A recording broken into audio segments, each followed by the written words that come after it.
All right, now let me know when we're all set. I'm starting. Okay, perfect. This is Eddie, and it's his Roadmap to Success video. So when I first got here, he was pretty excited, but he calmed down really quickly. And that's awesome. So what I want to encourage the guardians to do is that thank you, Eddie, what a good boy, is that when people come over to ask them to kind of help them out with his training, by asking them to just kind of ignore him initially if he starts to jump up and get too excitable. And then as soon as he sits or he stops jumping, that's the perfect time to start petting him and rewarding him. If people do that when they come over, it'll teach him to be nice and calm, and he'll learn that the best way to get attention from people is to be calm and sitting down, or at least not jumping. So if everybody's participating, he'll learn to not jump up really fast.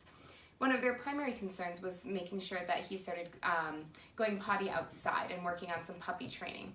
So the biggest thing is to restrict his freedom until he's really mastered having his pottying behavior outdoors. So what I encourage them to do is get a little puppy pen, and then what they can do is use that, put a bed in there, some water, toys, and so if they're doing something where they aren't able to keep a complete focus on him at that moment, they know that he's not going potty, but he's not in a crate where he's 100% restricted. And this will start to increase his freedom, so he's starting to work inside the crate to learn how to not go potty inside, and then the guardians feel good knowing that he's not taking off and running into another room and going potty really quick when they can't catch him.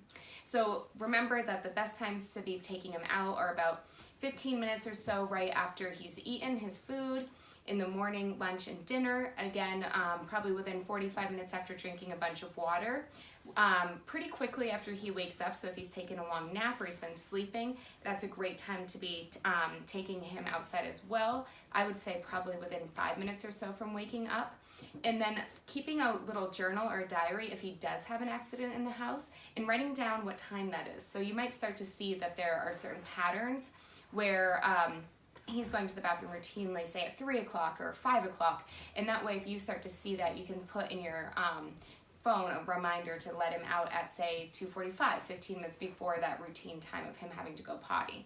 When he is outside, go ahead and give him a treat reward, say the word potty, and mark that with a good word, and then give him a treat and say the word potty again, so that'll help teach him to go potty outside. You can use the escalating consequences to disagree with him. I'll refer you to the video above this one on how to go about doing that. And then use petting with a purpose, so every time you pet him, you're essentially rewarding him for his behavior. So that involves petting him when he's doing a good thing, like sitting and not jumping up, and then not petting him when he's not doing the right thing and just kind of waiting for him to do the right thing at that moment. Also, remember to keep doing the structured eating exercise where you're feeding him 3 times a day on a routine schedule. Again, that'll also help with potty behavior. And then remember that everything you do trains your dog, only sometimes you mean it.